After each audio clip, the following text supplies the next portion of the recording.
అందరికీ నమస్కారం. ఈరోజు మీ అందరికీ నేను వినిపించబోయే కథ దీర్ఘాయుష్మాన్ భవ. రచయిత ఇంద్రగంటి జానకి బాలగారు. ఇక కథలోకి వెళితే, నారాయణమూర్తి గారు వచ్చి పెళ్లి సంబంధం గురించి చెప్తుంటే తలుపు చాటుగా విన్న ప్రభావతి మనసు తొందరపడటం మొదలుపెట్టింది. అప్పుడప్పుడు పెళ్లి ఊహ వచ్చినా ఈవేళ ఈ సంబంధం గురించి విన్నాక నిమిషాల మీద ఇది ఖాయమైపోతే బాగుండును అనిపిస్తోందామెకి. ప్రభావతి 10 ఏళ్ల పిల్లగా ఉన్నప్పుడు తల్లిపోయింది. ఆనాడు తల్లి శవం మీద పడి ఏడుస్తున్న తండ్రిని చూసిన ఆ పసి హృదయం తండ్రి మరలా పెళ్లి చేసుకుంటాడని ఊహించలేకపోయింది. కానీ చుట్టాలు పక్కాలు అంతా తలా ఒక మాట సలహా ఇచ్చారు. ఫలితంగా ఏడాది తిరిగేసరికి తండ్రి మరలా పెళ్లి చేసుకున్నాడు. అతను అలా పెళ్లి చేసుకోవడాన్ని ఎవరూ ఆక్షేపించలేదు, ఎందుకంటే అది లోక సహజమే కనుక. కానీ ప్రభావతి మాత్రం చిన్నబుచ్చుకుంది. భ్రమరాంబ వచ్చిన నాటి నుంచి ప్రభావతి స్వేచ్ఛ పూర్తిగా హరించబడింది. నోరు విప్పి చెప్పకుండానే ఇంటెడు చాకరీ చేయించి మరీ ప్రభావతిని స్కూలుకు పంపేది భ్రమరాంబ. సాయంత్రం కాస్త అటూ ఇటూ వెళ్ళాలన్నా మరి వంట ఎవరు చేస్తారు అనే ఆలోచన ప్రభావతికే వచ్చేటట్టు తర్ఫీదు ఇచ్చింది. కన్న తండ్రి ఎప్పుడైనా కనిపెట్టినా పిల్లకి పనిపాటలొస్తాయి, అది మంచిదే కదా అని ఒకసారి. పాపం భ్రమరా మాత్రం ఒక్కర్తి ఎంతకని చేస్తుంది, అదే వాళ్ళమ్మకైతే చెయ్యరా అని మరొకసారి. కన్నతల్లి కంటే ఎక్కువగా చూస్తోంది సవతి తల్లైనా, అంతకంటే ఏం కావాలి అని వేరొకసారి సరిపెట్టుకున్నాడు. ప్రభావతి 10వ క్లాసు పాసవగానే చదువుకు స్వస్తి చెప్పించింది భ్రమరాంబ. పెళ్లి చేయాల్సిన పిల్లకి ఇంకా చదువెందుకు అంది. ప్రభావతి పూర్తిగా వంట ఇంటికి పక్షి అయిపోయింది. ఆ పిల్లకి ఏదైనా చెప్పడానికి బెరుకు, భయం. తను వంట చెయ్యను అని చెప్పడానికి ఏదో తెలియని పిరికితనం. ఎప్పుడూ ఇల్లు ఊడ్చడం, అంట్లు సర్దడం, వంట చేయడం, అన్నాలు పెట్టడం, కంచాలు తీయడం, ఇదే పని. 15 ఏళ్ళు నిండేసరికి ఆమె వంటల్లో ప్రావీణ్యత సంపాదించింది. కానీ ఆ లేత మనసుకి వంట చేయడం అంటే ఒక రకమైన చిరాకు, అసహ్యం బయలుదేరింది. వీలైతే ఆ వంట గిన్నెలన్నీ వీధిలోకి విసిరేసి, పప్పులు బియ్యాలు విరజిమ్మేసి, కూరగాయలు గోతిలో పాతేసి, గ్యాసు పూర్తిగా విప్పి వెలిగించేసి ఎటైనా పారిపోవాలని ఉంటుంది. కానీ భయం, బెరుకు. అందుకే నోరు మూసుకొని పని చేస్తూనే ఉంటుంది. పోనీ కదా అని భ్రమరాంబ ఒక్క పూట కూడా కలియబడి చెయ్యదు. ఎప్పుడైనా చేయాల్సి వస్తుందని భయమేస్తే వెంటనే మంచం ఎక్కేసి మూల్గడం మొదలు పెడుతుంది. అందుకే ప్రభావతికి కనిపించే ఒకే ఒక విముక్తి పెళ్ళి. తనకి త్వరగా పెళ్ళై అత్తవారింటికి వెళ్ళిపోతే ఈ నరకం తప్పుతుంది. అందుకే నారాయణమూర్తి గారు సంబంధం చెప్తే వెంటనే ఖాయమైతే బాగుండును అనుకుంది. నారాయణమూర్తి గారు వచ్చి పూర్తి వివరాలు చెప్పడంతో రఘు ఈ సంబంధానికి మరింత శ్రద్ధ చూపించాడు. అన్నయ్య రామారావు పొడిపొడిగా మాట్లాడి వదిలేశాక రఘు తనే స్వయంగా అన్ని విషయాలు తెలుసుకున్నాడు. మూర్తిగారు, పిల్లకి పనిపాటలొచ్చా అన్నాడు. నిక్షేపంలా వచ్చు. ఒక్క మాట చెప్పనా, ఆ పిల్లకి సవతి తల్లి, ఇంట్లో పని అంతా ఈ పిల్లే. నాకు కావలసింది అదే. నాకు పెద్ద చదువులు ఉండాలని, ఉద్యోగాలు చెయ్యాలని లేదు. నా భార్య చక్కగా ఇల్లు సర్దుకోవాలి, సుష్టుగా వంట చేయాలి, నాకన్నీ చేసి పెట్టాలి అన్నాడు. నారాయణమూర్తి గారు ఆనందంగా తల ఊపి, సరిగ్గా నీకు ఎలాంటి పిల్ల కావాలనుకుంటున్నావో అలాంటి పిల్ల ప్రభావతి. కొంచెమే చదువుకుంది, పొద్దునే లేచింది మొదలు పనిపాటలతో బొంగరంలా తిరుగుతుంది. సరే, మీ మాటే నమ్మకం, ఖాయం చేయించండి అన్నాడు రఘు. అతని మనసు ఆనందంతో పరవశించింది. ఇన్నాళ్ళకి తనకంటూ ఒక ఇల్లు, వాకిలి, భార్య, ఇంటి భోజనం. ఆ ఆనందంలోంచి ఆలోచన గతంలోకి ఒక్కసారి దూకింది. రఘు 15 ఏళ్ల పిల్లాడుగా ఉన్నప్పుడు అతనికి తల్లిపోయింది. అప్పటికే అన్నయ్యకి పెళ్ళై వదిన భవాని కాపురానికొచ్చింది. చిన్నప్పుడే తండ్రి పోవడం వల్ల రఘు భారం రామారావు భవానుల మీద పడింది. నిజానికి డబ్బు కోసం చూసుకోవాల్సిన అవసరం లేకపోయినా మరిదికి పట్టడన్నం పెట్టి ప్రేమగా చూడటానికి భవానీ విలవిల్లాడిపోయింది. ఆమెకు ఆ కుర్రాన్ని చూస్తే తగని మంట. తన దురదృష్టం కొద్దీ ఆ పిల్లాడు తన మెడకి చుట్టుకున్నాడని బాధపడేది. రామారావు ఏదో లోకం కోసం తమ్ముణ్ణి చూసినా భార్య మాటే అతనికి వేదవాక్కు. అతను ఏనాడు తమ్ముణ్ణి అభిమానంగా చూడలేదు. అతని అవసరాలు గమనించలేదు. కలిసి ఉన్న ఆస్తిలో అవకాశం ఉన్నంత ఖర్చు పెట్టుకోవచ్చని, లెక్కాపత్రం అవసరం ఉండదని మాత్రమే తమ్ముణ్ణి తన పంచన ఉండనిచ్చాడు. భవానీ రఘుని తిండి పెట్టక హింసించింది. ఏదో ఆమెకి తోచింది చేసి చిన్న గిన్నెల్లో పదార్థాలు సర్ది అతనికి వేరే పెట్టేది. అవి రఘుకి చాలినా చాలకపోయినా, బాగున్నా బాగోకపోయినా, పాడైపోయినా పట్టించుకునేది కాదు. రఘు పెదవి విప్పితే గయ్యమని విరుచుకుపడేది. వెధవ సంతకి చేసి పెట్టలేక చచ్చిపోతున్నాను అంటూ రాగాలు తీసేది. రామారావు వెంటనే కల్పించుకొని, పెద్దవాళ్ళని గౌరవించటం నేర్చుకో, ఒక్క పూట కాస్త తిండి తగ్గితే చచ్చిపోతావా అంటూ కేకలేసేవాడు. రఘు బిక్కసచ్చిపోయి వారం రోజులు అన్నం సహించక కుమిలిపోయేవాడు. రఘు పెరుగుతున్న కొద్దీ తన స్థితి బాగా అర్థం చేసుకున్నాడు.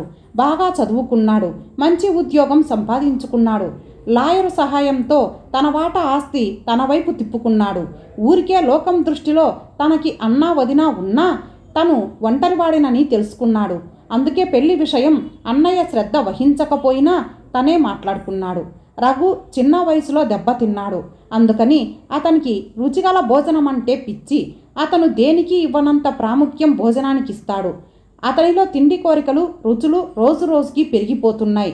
ఎప్పుడో తల్లి చేసిన వంటకాలు గుర్తుకొచ్చి అతనికి నోరూరుతుంది. అవి బజార్లో దొరికేవి కూడా కాదు. అందుకే అతను ప్రభావతిని ఎంపిక చేసుకున్నాడు. చదువు తక్కువైనా ఎక్కువ కట్నం అడగలేదు. పెళ్లి చూపులు నిశ్చయం, పెళ్లి చకచకా జరిగిపోయాయి. మొదటి రోజు ప్రభావతి వంట రుచి చూసి రఘు చకితుడయ్యాడు. ఆరిందాల అరటికాయ ఆవపెట్టి కూర, దోసకాయ పప్పు, కొబ్బరికాయ పచ్చడి అద్భుతంగా చేసింది. అబ్బా, ఇంత అమృతంలా ఎలా చేయగలిగావు ప్రభా అంటూ భర్త మెచ్చుకుంటూ ఉంటే ప్రభావతి 2-3 రోజులు పరవశించిపోయింది. అయితే రోజులు గడుస్తున్న కొద్దీ ప్రభావతి జీవితంలో మార్పు, కొత్తదనం లేకుండా పోయింది. రఘుకి రోజు రోజుకి తిండి ధ్యాస పెరిగిపోసాగింది. అతని జీవితంలో తిండికిచ్చినంత ప్రాముఖ్యం మరి దేనికి ఇవ్వడనే అనుమానం ఆమెకి కలిగింది. నెల రోజులు గడిచినా అతనెప్పుడు తన వంట బాగుందని రుచులు చెప్తూ లొట్టలేస్తూ భోజనం చెయ్యడమే చూసింది. కానీ తనతో మరే విధమైన అనురాగ సంభాషణ చేసిన పాపాన పోలేదతను. నువ్వెంత బాగుంటావు ప్రభా అని ఎప్పుడూ అనలేదు. నీకు ఈ చీర చాలా బాగుంటుంది సుమా అని కూడా ఎప్పుడూ అనలేదు. ఏదో భోజనం చేశాక యాంత్రికంగా సాగిస్తున్న సంసార జీవితమే తప్ప కొత్త కాపురంలో ఉండే మధురిమలు తాము అనుభవించటం లేదని ప్రభావతి గ్రహించింది. ఆమెలో అసంతృప్తి సన్నని మంటల గుండెల్లో రగిలింది. ఆ రోజు రఘు ఇంటికి ఆలస్యంగా వచ్చాడు. అతను వచ్చేసరికి 9 అయింది. ప్రభావతి చీకటి పడకుండానే వంట చేసి స్నానం చేసి నీటుగా తయారై కూర్చుంది. ఎదురుచూసి నిద్రలోకి జారుకుంది. రఘు తలుపు తడితే ఉలిక్కిపడి లేచి తలుపు తీసింది. రఘు లోపలికొస్తూ, ఈరోజు ఆఫీసులో పని ఉండి లేట్ అయ్యింది. అటే ఓ ఫ్రెండ్తో మార్కెట్కి వెళ్ళాను. అక్కడ చూడు, ఆ కాకరకాయలు వచ్చాయి, తెచ్చాను. వెంటనే కూర చేయి అన్నాడు. ఇప్పుడా అంది ఆశ్చర్యంగా. ఏం ఇప్పుడే అన్నాడు రఘు స్నానానికి వెళ్తూ. ఇంత పొద్దుపోయి ఇప్పుడు వంటేమిటి? అయినా వంట ఎప్పుడు అయిపోయింది అంది విసుగ్గా. మరేం పర్వాలేదు, చేయి. నాకు తినాలని ఉంది, తెచ్చాను. ఎప్పుడో కానీ దొరకవు. రేపు వండుకుందాం. వద్దు, ఇప్పుడే చేయి. ఒక కూర చేశాను ఏడుపు గొంతుతో అంది. 2 కూరలు తింటాను.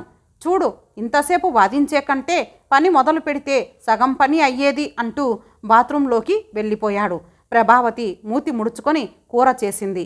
రఘు మామూలుగానే ఆప్యాయంగా తిన్నాడు. కానీ ప్రభావతి మూడు పట్టించుకోలేదు. ఆమెని లాలించలేదు.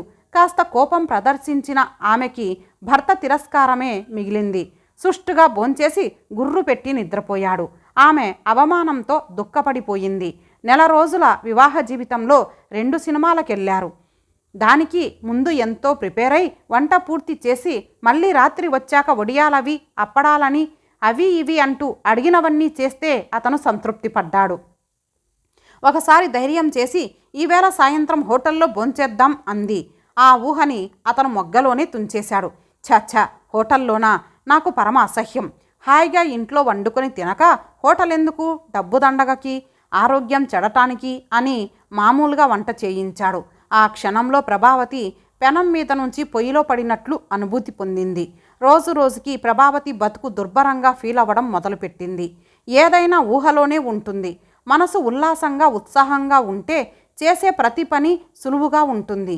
కానీ మనసు మొరాయించి అసంతృప్తి చోటు చేసుకున్నప్పుడు గోరంతలు కొండంతలుగా కనిపిస్తాయి. చిరాకు వస్తాది. ప్రభావతి ఇలాంటి మానసిక దురవస్థకి గురైంది. ఆమెలో ఎన్నాళ్ళుగానో మరుగున పడిపోయిన స్వేచ్ఛా తాలూకు ఊహ క్షణక్షణం ఊడలు దిగుతున్న మర్రి వృక్షంలా పెరిగిపోసాగింది. ఎలాగైనా తను ఈ బానిసత్వం నుండి బయటపడాలి. తనకంటూ ఒక ఇష్టం లేదు, తనకి మాత్రం విశ్రాంతి అవసరం లేదు, ఎప్పుడూ ఎదుటివాళ్ళు చెప్పినట్లు చెయ్యడమే కానీ తన ఇష్టం అంటూ ఎప్పుడూ ఉండదా? ఇలాంటి ఆలోచనలతో మనసు కుతకుతలాడిపోవడం మొదలుపెట్టింది. సవతి తల్లి చచ్చే అట్టు పని చేయించినప్పుడు ఆమెకి సుదూరంలో పెళ్ళి, మొగుడు, సంసారం అనే అంశాలు ఆశలుగా కనిపించేవి. అప్పుడు ఆమె ఎంతో పిరికిగా భయంగా ఉండేది. ఇప్పుడెందుకో అవన్నీ మాయమైపోయాయి. ఆమెకి భవిష్యత్తు నిప్పంటుకొని తగలబడిపోతున్న పూలతోటలా ఉంది. ఏదో ఆరాటం, ఏదో ఆవేశం, బయటపడాలనే తాపత్రయం. తలుపులు బంధించిన గదిలో ఇరుక్కుపోయిన పిల్లిలా ఆమె కర్కశంగా ఆలోచిస్తోంది. చూసిన వాళ్ళకి, విన్న వాళ్ళకి చాలా స్వల్ప విషయాలుగా కనిపించేవి కొందరికి చాలా సీరియస్గా కనిపించి రగిలిపోతారు. అందుకే సమస్యకి వెనుక వ్యక్తి స్వభావం, వారి వెరకువ, వారి ఆర్థిక సాంఘిక పరిస్థితులు, వారి ఆరోగ్య అనారోగ్యాలు అన్నీ ముడిపడి ఉంటాయి. దీనివల్ల కొందరు ఎదుర్కొనే సమస్యలు మరికొందరికి చాలా దండుగమారి సమస్యల్లా కనిపిస్తాయి. ప్రభావతి గత జీవితానుభవం భావి జీవితాన్ని కూడా నాశనం చేయబోతోంది. రఘు రోజు రాత్రి 7 గంటలకి 8 గంటలకి వచ్చి తనకు కావలసిన పెసరట్టు చెయ్యమని, పకోడీలు చెయ్యమని, పనసపట్టు కూర చెయ్యమని వేధించటం మొదలుపెట్టాడు. అతనిలో ఇన్నాళ్ళు నిద్రాణంగా ఉన్న తిండి మీద కోరికలు కాలనాగులై బుసలు కొట్టడం ప్రారంభించాయి. తనిష్టం, తనకి కావలసినవి తను అడిగి చేయించుకుంటాడు తప్ప కనీసం తిండిలోనైనా తృప్తి లేకపోతే ఇక జీవితం ఎందుకు? అయినా తనెందుకు సర్దుకుపోవాలి? ఇన్నాళ్ళు తన కోసం ఎవరూ దేనికి సర్దుకుపోలేదు. అందుకే పెళ్లి చేసుకున్నాడు. రఘు ఆలోచనలకి అదుపు ఆజ్ఞ లేకుండా సాగేవి. అంతేగాని సాటి మనిషి కష్ట సుఖాలు కానీ, ఆమె మానసిక స్థితి కానీ, భర్తగా తన బాధ్యత కానీ అతనికి స్ఫురించలేదు. ఆ రోజు ప్రభావతి పూర్తిగా మొండికేసింది. నేను చెయ్యను అని ధైర్యంగా చెప్పింది. ఎందుకు చెయ్యవు? చేసి తీరాలి అని అతను నిలవేశాడు. నాకు ఈవేళ ఒంట్లో బాగుండటం లేదు అంది. బాగుండకపోతే కొంచెమే చెయ్యి, వంట చేయకపోతే నా భోజనం ఎలా అన్నాడు. ఏమో అంది. ఏమో అంటే కాదు, 1 గంట కూడా పట్టదు, చేసి పెట్టు, నే వెళ్ళిపోయాక పడుకో, నేను సాయంత్రం దాకా రాను అన్నాడు. నేను చెయ్యలేను అని చెప్తుంటే అదే ఎందుకు అంటున్నా. నేనెప్పుడు అలా చెప్తున్నానా? ఎప్పుడూ చెప్పడానికి వీల్లేదు. ఆడదానివి, వంట చేయడానికి ఏడ్చి సస్తావేం? వంట తప్పిస్తే నీకింకో పనేముంది? ఆడదంటే వంట చేయడానికి ఉందని నీకు తెలీదా అంటూ ఎగిరాడు. ప్రభావతికి ఒళ్ళు మండిపోయింది. ఆడది వంట చేయడానికే లేదు. అలా మీరనుకుంటే అది మీ కర్మ. మీకు వంట మనిషే కావాలనుకుంటే పెళ్ళెందుకు చేసుకున్నారు? ఒక చక్కని వంటవాన్ని పెట్టుకోకపోయారా అంటూ తారాస్థాయినందుకుంది ప్రభావతి. రఘు ఆవేశంతో ఊగిపోయాడు. ఆడదానికి ఇంత అహంకారం కూడదన్నాడు. తాడో పేడో తేల్చేస్తానన్నాడు. నా కర్మ అనేదాకా వచ్చావా అంటూ ఎగిరాడు. చదువు తక్కువగా ఉంటే బుద్ధిమంతురాలనుకున్నాను అంటూ నిందించాడు. ఇంకా ఎన్నెన్నో మాటలన్నాడు. ప్రభావతి మనసు పూర్తిగా విరిగిపోయింది. మనుషుల మధ్య బంధాలు పెంచేవైనా తెంచేవైనా మాటలే. మాటల వలనే ఒకరియందు ఒకరు అనురాగాన్ని, అసహ్యాన్ని ఏర్పరచుకుంటారు. మాట మీద మాట పెరిగితే, పంతాలు, అహంకారాలు రగిలితే మహా సామ్రాజ్యాలే కూలిపోతాయి. ఇక మామూలు సంసారాలనగా ఎంత? వెక్కి వెక్కి ఏడుస్తున్న ప్రభావతి తల మీద నెమ్మదిగా నిమిరి, ఏమిటమ్మా ప్రభావతి, నువ్వు కొంచెం ఓర్పుగా ఉండాలమ్మా అన్నారు నారాయణమూర్తి గారు. అవునండి బాబయ్య గారు, నా జీవితం ఇలా అయిపోతుందని నేను అనుకోలేదు. మీకు తెలుసో తెలీదో పుట్టింట్లో ఉన్నంతకాలం వంట ఇల్లు మెడకి కట్టారు. నోరు మూసుకొని చేశాను. అప్పుడు నాకు ఆశ పెళ్ళి. కానీ ఇప్పుడు చూడండి, అదేమి దరిద్రమో, ఎప్పుడూ తిండి తిండి, ఎంత చేసినా పెట్టినా తృప్తి లేదు. ఆ కోరికలకి అంతులేదు. ఒక వేలాపాలా లేదు. ఎదుట ఉన్నది కూడా మనిషేనన్న ధ్యాస లేదు. పైగా ఆడదానికి వంట చేయడమే పని అట. చేయననే హక్కు లేదట. మీరే చెప్పండి. వంట మనిషిగానే ఉండదలుచుకుంటే ఇంత కష్టపడి పెళ్లి చేసుకోవడం ఎందుకు? ఎక్కడైనా వంటలక్కగా కుదిరితే ఇంత జీతం ఇస్తారు. వాళ్ళ పని వాళ్ళకి చేశాక నాకు కావలసినంత మానసిక స్వేచ్ఛ. ఇలా జీవితాంతం బానిసత్వం ఉండదుగా. మనసు చంపుకొని గొడ్డు చాకిరీ చేస్తూ సేవలు చేస్తుంటే ఆడది కేవలం వంట చేయడానికే అనడం తప్పు కాదు. బాబయ్య గారు, మీరే చెప్పండి. నాకెప్పుడు వంట్లో బాగుండకపోకూడదట. ఎప్పుడూ బద్ధకంగా వంట చేయడం విసుగ్గా అనిపించకూడదట. నేను మనిషిని కానా? ఏడుస్తూ ఆవేశంగా చెప్పింది ప్రభావతి. నారాయణమూర్తి గారు ఆశ్చర్యంగా చూస్తూ ఉండిపోయారు. ఇలాంటి సమస్య ఒకటి ఉంటుందని, అది ఒక సమస్య అని ఆయనకిప్పుడే తోచింది. మీరే చెప్పండి. చిన్నప్పటి నుంచి అమ్మ పోయి తిండి తిప్పలు లేక నానా అవస్థలు పడ్డాను. ఇన్నాళ్ళకి నాదంటూ ఇల్లు ఏర్పడింది. అది ఇది కావాలని అడిగితే నానా మాటలు అంటుందా? నేను ముందే చెప్పానా లేదా? నాకు పెద్ద చదువులు చదువుకున్న అమ్మాయి అవసరం లేదు. ఇల్లు వాకిలి సర్దుకోవాలి. నాకు కావలసినవి చేసి పెట్టాలి అని అంటూ రఘు నిక్కచ్చిగా అడుగుతుంటే నారాయణమూర్తి గారు ఏం మాట్లాడలేకపోయారు. అతను చెప్పింది అతని దృష్టిలో నిజమే కదా. ఇప్పుడేం చేయాలి? నారాయణమూర్తి గారు తీవ్రంగా ఆలోచించటం మొదలుపెట్టారు. 100 అబద్ధాలాడి పెళ్లి చేసే రోజులు కావివి. జరిగిన పెళ్లిని నిలబెట్టడానికి ఎన్నో వాస్తవాల్ని నిరూపించాల్సిన రోజులివి. ప్రభావతిని ఆదరించి ధైర్యం చెప్పి లాలించి మార్గం చూపే తల్లి లేదు. అంతా పెంకిపిల్ల కాపురం వదులుకుంది అంటారు. ఆమె పెంకిపిల్ల కాదు. మూర్ఖుడు పెళ్ళాన్ని ఎలా చూసుకోవాలో తెలీదు అంటారు రఘుని. అతను మూర్ఖుడు కాడు. వారి బాల్యాలలో వారి మీద పడిన రాక్షస ముద్రలు అలాంటివి. ఊహలతో ఉద్రేకాలతో తెగే వరకు లాగే ఈ ఇద్దరిని ఆదుకోవాలి. ఈ కాపురం నిలబెట్టాల్సిన నైతిక బాధ్యత నాకుంది అనుకున్నారు నారాయణమూర్తి గారు. నారాయణమూర్తి గారి భార్య సుశీలమ్మ గారు విషయమంతా విని విలవిల్లాడిపోయింది. ఏమండి, నేనొకటి చెప్తాను వినండి. వారిద్దరిని మనింటికి ఓ 10 రోజులు ఉండేలా రమ్మని ఆహ్వానించండి. వారిద్దరూ నా దృష్టిలో పసిపిల్లలు, మన పిల్లలు లాంటి వారే. వారిద్దరికీ తెలిసి చేసినా తెలియక చేసినా ఇద్దరు స్త్రీలే ద్రోహం చేశారు. నేను ఒక స్త్రీగా వారి మనసులు కలపటానికి ప్రయత్నం చేస్తాను అన్నారు ఆమె దృఢంగా. 2 రోజులు పుట్టింట్లో ఉండేసరికి ప్రభావతికి నరకప్రాయంగా ఉంది. సవతి తల్లి బాహాటంగానే సాధించడం మొదలుపెట్టింది. ఏమోనమ్మా, ఎక్కడా కనీ విని ఎరుగం. వంట చేయడం విసుగంటే ఆడదానికి ఎలా గడుస్తుందట? మేమంతా చేసుకోవడం లేదు, మరి రోజు వంటే చేస్తున్నాం. ఏమోనమ్మా, వంట చేయమన్నాడని పుట్టింటికి వెళ్ళిపోదామని ఎప్పుడూ ఊహే రాలేదు. సాగితే సరి, ఏమైనా చేస్తారు. ఏమైనా అంటే సవతి తల్లి అని నన్నాడిపోసుకుంటారు. ఇప్పటికే వచ్చిన చెడ్డ పేరు చాలు. పని పాటలు నేర్పకుండా సోమరిలా పెంచింది అని అంటున్నారు. ఏమోనమ్మా, తల్లి లేని పిల్లని అపురూపంగా చూశానే కానీ ఇలా నాకే ఎదురొస్తుందనుకోలేదు. ఇలా సాగుతూనే ఉంది భ్రమరాంబ ధోరణి. ప్రభావతికి కడుపు మండిపోయింది. అసహాయత దుఃఖంగా మారి కన్నీరు వరదలైంది. సరిగ్గా అప్పుడే నారాయణమూర్తి గారు వచ్చి పిలిచారు. వెంటనే తండ్రికి చెప్పి చిన్న సంచి తీసుకొని ఆయనతో బయలుదేరింది. రఘు విసుగ్గా కూర్చున్నాడు. 2 రోజులుగా హోటల్ భోజనం జిహ్వ చచ్చిపోయింది.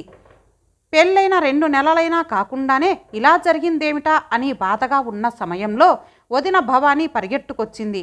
ఏమిటో ఇది, మన ఇంటా వంట లేదు, కొంత సర్దుకుపోవాలి. ఎప్పుడూ ఒకలాగే సాగుతుందా? నేనైతే అయ్యో మన పిల్లాడని రాత్రనక పగలనక నీకోసం ప్రత్యేకం చేసి పెట్టేదాన్ని. అయినా ఆ పిల్లకంత పొగరేమిటి మరీను అంటూ సానుభూతి వాక్యాలు, సాధింపులు, సొంత డబ్బాలు, పుల్లలెక్కించడాలు అన్నీ చేసి వెళ్ళింది. సరిగ్గా అప్పుడే నారాయణమూర్తి గారు వచ్చి రఘుని ఆప్యాయంగా పలకరించి మా ఇంటికి రాబోయ్, 4 రోజులుండి వద్దువు కానీ అంటూ బలవంతం చేశారు. రఘు బయలుదేరాడు. చిత్రం, ఇద్దరూ అక్కడ ఒకరిని ఒకరు చూసి ఆశ్చర్యపడ్డారే కానీ అసహ్యించుకోలేదు. రఘుకి ప్రభావతికి చచ్చిపోయిన తమ తల్లులిద్దరూ సుశీలమ్మగారి రూపంలో వచ్చినట్లు అనిపించింది. ఆదరణ కరువైన ఆ ఇరు హృదయాలు ఆప్యాయతను చవిచూశాయి. సమయం చూసి, నాయనా రఘు, ఇది జీవితం, ప్రతిదానికి తొందరపడితే కుదరదు. మీ ఇద్దరూ విడిపోతే మిమ్మల్ని హేళన చేసి వినోదించేవారే ఎక్కువ. మీరు సర్దుకుపోలేని దారుణమైన పరిస్థితులు ఉంటే ఏమైనా కలిసే ఉండమని నేను చెప్పను. కానీ ఒక్కటి, ఈ ప్రపంచంలో ఏ ఇద్దరు వ్యక్తులు కలిసి బతకాలనుకున్నా కొంత కాంప్రమైజు కాక తప్పదు. ఈమెని కాదని మరొకామె దగ్గరికి వెళ్ళినా అక్కడ మరేదో సర్దుబాటు తప్పదు. ప్రభావతి చిన్నపిల్ల. చిన్నప్పటి నుండి ప్రేమాభిమానాలు కరువైపోయి గొడ్డు చాకిరీ చేస్తూ వచ్చింది. ఆమెని ఆదరించి ప్రేమించాల్సిన బాధ్యత నీకుంది. ప్రేమతో జయించలేనిది ఏదీ లేదు. నారాయణమూర్తి గారు రఘు తలొంచుకొని నెమ్మదిగా అన్నాడు. నేను అదే ఆలోచిస్తున్నాను. మీరు నాకెంతో మెత్తగా స్పష్టంగా చెప్పారు. నేను జాగ్రత్తగా ఉంటాను. ప్రభావతిని జాగ్రత్తగా చూసుకుంటాను అన్నాడు. నారాయణమూర్తి గారు ఆనందపడిపోయారు. చూడమ్మా ప్రభావతి, నువ్వు చిన్నపిల్లవు, లోకం తెలీదు. పెళ్ళి అనేది తెంచుకోవడం ఏమంత కష్టం కాదు, కానీ బంధాలను నిలుపుకోవడమే కష్టం. రఘు మంచి కుర్రాడు. నీలాగే చిన్నప్పుడే తల్లిపోయి ప్రేమాభిమానాలకు నోచుకోలేదు. హాయిగా తిని తిరిగే వయస్సులో తిండికి బాధపడ్డాడు.